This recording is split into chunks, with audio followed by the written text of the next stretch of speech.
आज हम भूषण को पढ़ेंगे आगे कि जब कवि भूषण ये कहते हैं कि शिवाजी नरेश की सेना जब युद्ध के लिए जाती है और नगाड़े बजने लगते हैं, हाथियों के घंटों की आवाज़ तेज होने लगती है, देश देश के सभी छोटे छोटे राव राजा डर के कारण अपनी जगह ठहर नहीं पाते हैं।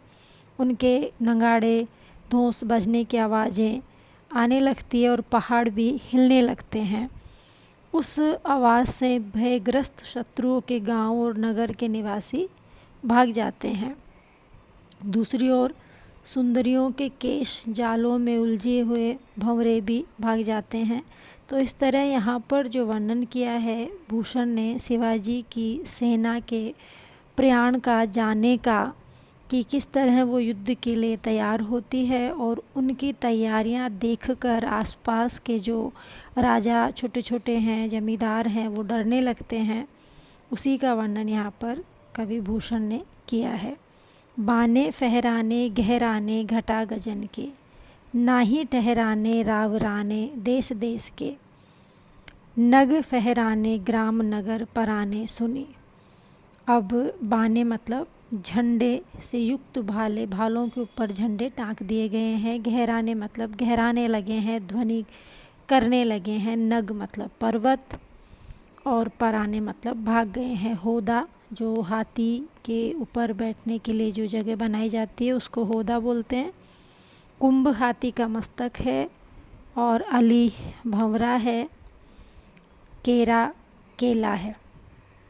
बाने फहराने गहराने घटा गजन के, कवि भूषण कहते हैं कि शिवाजी की सेना जब युद्ध के लिए तैयार होती है तो उनके भालों पर लगे झंडे फहराने लगते हैं, हवा से हिलने लगते हैं और हाथियों के घंटे तेज आवाज़ के साथ बजने लगते हैं। जब वो हाथी जाते हैं मदमस्त होकर युद्ध के लिए तो उनके जो गले में बंधे हुए घंटे हैं वो तेज आवाज़ करते हैं और उस आवाज़ से आसपास के जो छोटे छोटे जमींदार हैं, राव राजा हैं, वो अपनी जगह ठहर नहीं पाते। मतलब उनमें भय व्याप्त हो गया है और उनके नगाड़े बजने की आवाज़ से जो युद्ध के प्रयाण के लिए जो नगाड़े बजाए जाते हैं उस नगाड़ों की आवाज़ से ऐसा लगता है जैसे पर्वत भी हिलने लगे हैं और उनकी जो उसकी आवाज़ से आसपास के गांव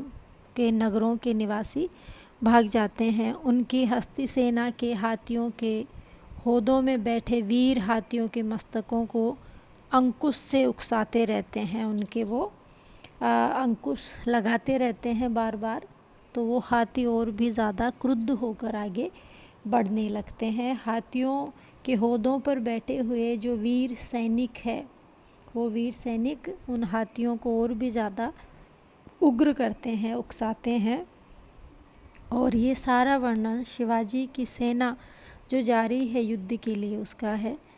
और शिवाजी की सेना के भार से पृथ्वी को धारण करने वाला जो कच्छप है, कमठ मतलब कच्छप, वो भी डगमगाने लगता है। उसकी पीठ में दरार, हाथिन और भोन को भजाने वाली छूटे लटके इससे।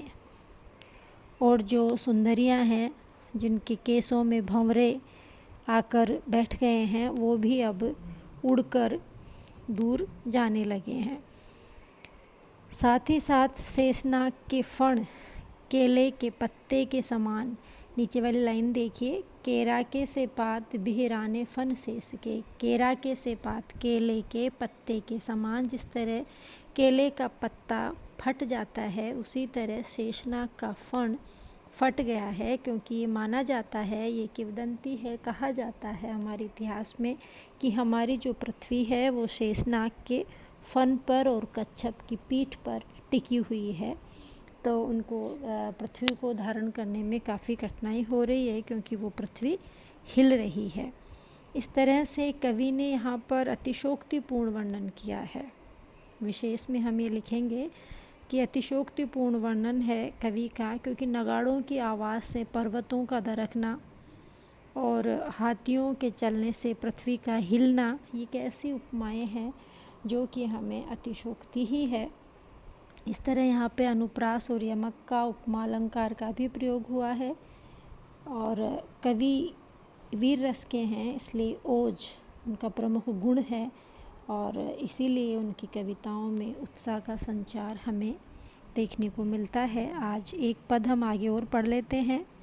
वेद राखे विदित पुराण प्रसिद्ध राखे, राम नाम राख्यो अति रसना, सुघर में हिंदुअन की चोटी रोटी राखी है सिपाहन की, कांधे में जनेऊ राख्यो माला राखी घर में। मीड़ी राखे मुगल मरोड़ी राखे पातशाह, बहरी पीसे राखे वरदान राख्यो कर में, राजन की हद राखी तेग बल शिवराज, देव राखे देवल स्वधर्म राख्यो घर में। कि जो आगे जो कवि कहते हैं, भूषण की रसना जीभ है, रोटी जीविका है, गर गला है, तेग तलवार है, देवल यहाँ पर मंदिर है। कि भूषण कवि कहते हैं कि शिवाजी की तलवार ने वेदों को प्रकट रखा और पुराणों को बचाए रखा, महिमा मंडित करके रखा।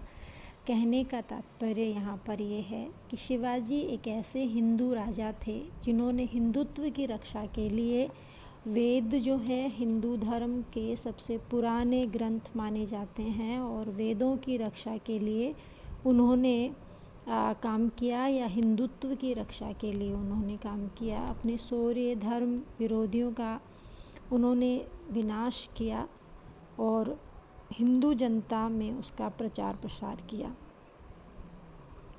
उन्होंने राम के नाम को प्रत्येक व्यक्ति की जिह्वा पर लाने का प्रयास किया। भगवान राम का उन्होंने खूब प्रचार किया, लोगों को राम नाम के प्रति आस्था जागृत की। कांधे में जनेऊ राख्यो माला राखी घर में। उन्होंने क्या किया, हिंदुओं की कांधे में जनेऊ राखो, ब्राह्मण धर्म जो जनेऊ धारण करते हैं, गले में माला पहनती हैं। कहने का तात्पर्य यह है कि हिंदू धर्म की रक्षा उन्होंने की और उन्होंने हिंदुओं की चोटी, सैनिकों की जीविका को बचाए रखा। हिंदुओं की गले की माला, कंधे का जनेऊ बचाए रखा। शिवाजी ने मुगलों के आतंक के सामने सब तरीके से हिंदू संस्कारों की, हिंदू जाति की रक्षा की। उन्होंने मुगलों को दबाकर रखा और मुग़ल सम्राट का अभिमान भी उन्होंने चूर चूर किया। अपने शत्रुओं को पीस कर रखा, मतलब दबा कर रखा, और अपने हाथों में दान देने की क्षमता रखी। बैरी पीस राखे वरदान राख्यो कर में। बैरी दुश्मन पीस राखे दबा कर रखा, वरदान राख्यो कर में, और जो वरदान है श्रेष्ठ दान वो अपने हाथ में उन्होंने रखा। वीर शिवाजी ने अपनी तलवार के बल पर हिंदू राजाओं की मर्यादाओं की रक्षा की। मंदिर में देव मूर्तियों को, नीचे वाली लाइन देखिए, देव राखे देवल स्वधर्म राख्यो घर में। मंदिर में उन्होंने देव मूर्तियों की रक्षा की और अपने घर में हिंदू धर्म की रक्षा की। अपना घर, अपना देश, विरोधियों से उसको सुरक्षित रखा, अपनी मातृभूमि की रक्षा की। इस तरह यहाँ पर जो शिवाजी है वो एक ऐसे हिंदू राजा थे जिन्होंने हिंदुस्तान की जनता और हिंदुत्व की रक्षा की, और इसीलिए शिवाजी आज भी हिंदू जनता के हृदय में उतने ही सम्मान के साथ विराजमान है। मुग़ल बादशाह औरंगजेब के धार्मिक अत्याचारों से शिवाजी ने हर तरह से हिंदू धर्म की रक्षा करने का प्रयास किया। धार्मिक, सांस्कृतिक और राजनीतिक मर्यादाओं का उन्होंने संरक्षण किया। इस तरह एक ऐतिहासिक सत्य लेकर कवि भूषण ने ये रचना की है। और उस वक्त औरंगजेब का शासनकाल था। मुग़ल हिंदू मंदिरों को तोड़ते थे, मूर्तियों को भग्न करते थे और अत्याचार करते थे हिंदुओं के ऊपर। हिंदुओं के जनेऊ उतारे जाते थे, ज़बरदस्ती उनसे धर्म परिवर्तन करवाया जाता था। इस सारी नीतियों का शिवाजी ने डटकर विरोध किया और हिंदू धर्म की उन्होंने रक्षा की। तो यहाँ पर इस अवतरण में शिवाजी की जो धर्म वीरता है, हिंदुत्व की जो रक्षा है, उसका उन्होंने वर्णन किया है कि वो किस तरह अपनी सारी शक्ति लगाकर हिंदू धर्म की रक्षा करते थे, इसलिए आज भी शिवाजी को हिंदू जनता उतने ही सम्मान के साथ देखती है। यहाँ पर कवि ने हिंदू जनता की रक्षा में जो प्रेरित राजा हैं शिवाजी, उनका शौर्यगान किया है और साथ ही साथ उन्होंने क्या क्या कार्य हिंदुओं के लिए किया उसका यहाँ पर वर्णन उन्होंने किया है। और साथ ही ये भी कहा है कि वो हिंदू धर्म की रक्षा के लिए सदा ही उत्साही रहते थे और ज़रूरत पड़ने पर वो अपनी सारी शक्ति उसमें लगा देते थे। तो जो मुग़लों का आतंक था वो शिवाजी के समय कम रहा, शिवाजी का डर मुग़लों में भी था। तो इस तरह से शिवाजी की जो हिंदू राजाओं की मर्यादाओं की रक्षा की, इस तरह शिवाजी एक ऐसे राजा रहे जिन्होंने हिंदू धर्म की अपने तन और मन से रक्षा की। आज इतना ही, आगे हम कल पढ़ेंगे।